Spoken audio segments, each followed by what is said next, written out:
amount for any duration at the whim of the state's suggestion. But it is important to note that if you do not legally bind yourself to these documents stating that you waive your rights and represent a corporation, you do not have to attend any court. There are two kinds of law on the earth, as I've said. One is called civil law, which is the law of the land, and one is called maritime admiralty, which is called the law of water. The maritime admiralty is banking law. So consequently, the corporation and government and people who want to control you, they create a second you, and that second you that they control, that they created, is all capital letters.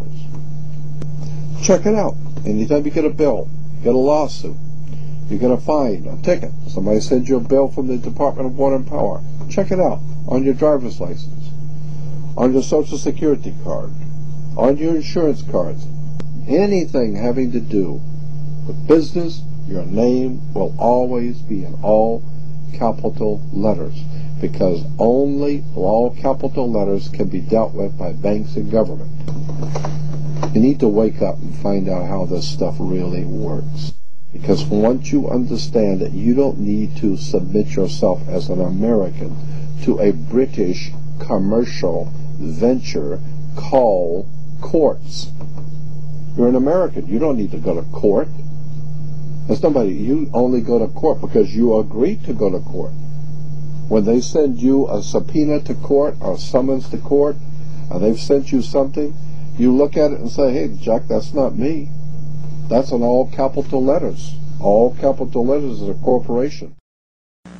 Those who are charged under these maritime admiralty courts usually don't understand that they are voluntarily being fined and imprisoned. When a judge calls your name and asks if you are that name, those who say yes are verbally agreeing to represent the artificial person that the name represents. In doing so, you are voluntarily waiving your rights under the Constitution. Your absolute rights as natural persons are the right to life, security, and property. And all of these are very important. Remember that you can never be deprived of these simple rights unless you are willingly waiving them. But you need to understand your rights if you want to be protected under them. When sustainable development is knocking down your door for the right to your property, you need to understand your inherent right to your property, which extends from the visible surface to the center of the earth. But please note that these steps are simply the beginning. They merely treat the symptoms instead of attacking the root. To understand fully how to protect yourself, you need to understand your origin.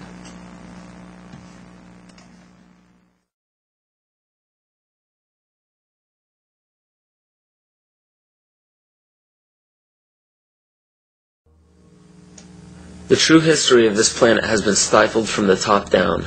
Since the inception of monotheism and the ridicule as well as outlaw in specific cultures of all pagan religions and practices, a lie has been forced upon all civilizations. You have to wonder why powerful empires were threatened enough by paganism to make the practice of such religions punishable by death. This threat didn't end during the Roman Empire. Take a look at how the founders of America, by mandate of Great Britain, wiped out Native American tribes indiscriminately. Great Britain has also shown some of the most brutal forms of genocide in Africa, India, New Zealand, New Guinea, and many other locations in which pagan tribes still existed. East Timor suffered from one of the most brutal genocides in all of history and was fueled by the United Nations and the United States funding during the Carter administration. Ford and Kissinger visited Jakarta, I think it was December 5th. We know that they had requested that Indonesia delay the invasion until after they left because it would be too embarrassing. And within hours, I think, after they left, the invasion took place on December 7th. What happened on December 7th in 1975 is just one of the great evil deeds of history. Early in the morning, bombs began dropping on Dili. The number of troops that invaded Dili that day almost outnumbered the entire population of the town. And for 2 or 3 weeks, they just killed people.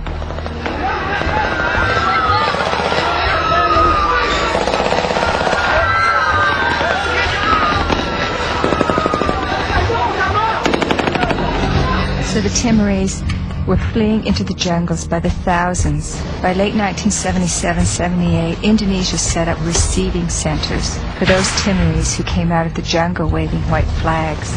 Those the Indonesians thought were more educated or who were suspected of belonging to Frelimo or other opposition parties were immediately killed.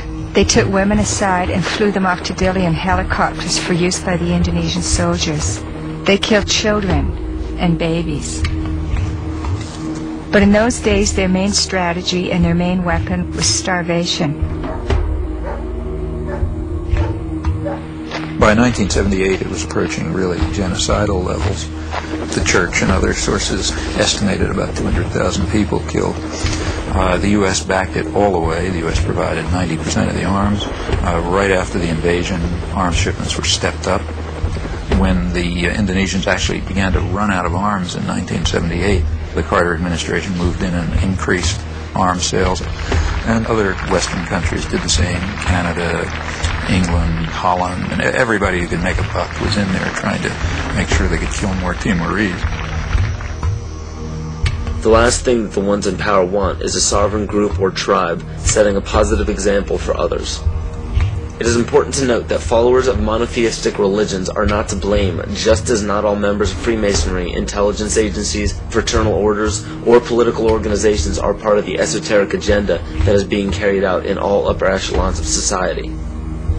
And it's difficult for people to comprehend, but paganism is no more dangerous than understanding surgical procedures. The knowledge can be very useful when applied properly, yet it can also have very detrimental effects if misused or abused. Understand that most all of these problems are not by mistake, but by design. Most people do not understand how colors, shapes, catchwords and phrases, and biological timings are all used as talismans to affect humanity on an emotional and spiritual level. Colors are used hypnotically in every news channel and corporate advertisement. Fast food chains typically use vibrant reds, yellows, and whites in their restaurants to cause the customers to feel hurried and restless. This helps the customers filter in and out quicker to make for more customers. Fine dining restaurants, on the other hand, use very earthy, natural colors such as soft greens, blues, and browns to calm the senses and to make for a more lengthy and peaceful meal. And the same goes for the music that is played at these establishments. Specific musical notations and progressions can give relaxing or exciting stimuli to the body without our knowledge. The music industry goes even further and uses natural rhythms of the heart to map out the tempo of pop songs. This is why 72 beats per minute is used very frequently in pop music. Music is not a product of culture. In 1986, the National Academy of Science found that infants prefer consonant sounds such as perfect fifths rather than dissonant ones. This is just a small example of our natural ability to understand sound.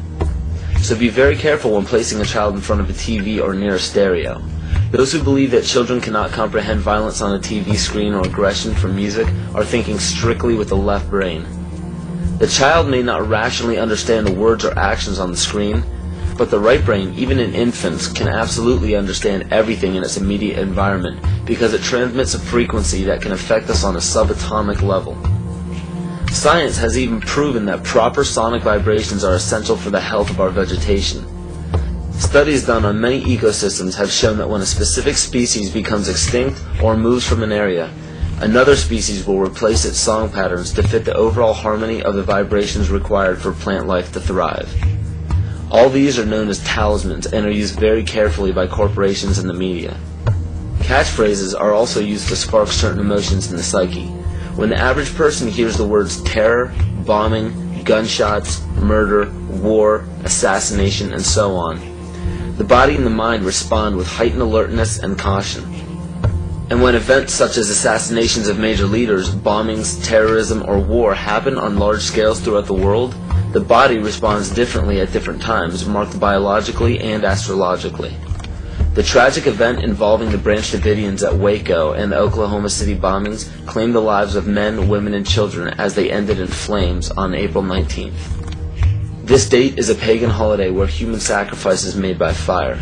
The tragic events of September 11, 2001 happened on the Mayan calendar date of 6 Emox, which represents large-scale change. And when the U.S. attacked Afghanistan on October 7, 2001, this was the Mayan calendar date of 6K, which represents balancing. Please understand that these weren't prophecies or predictions.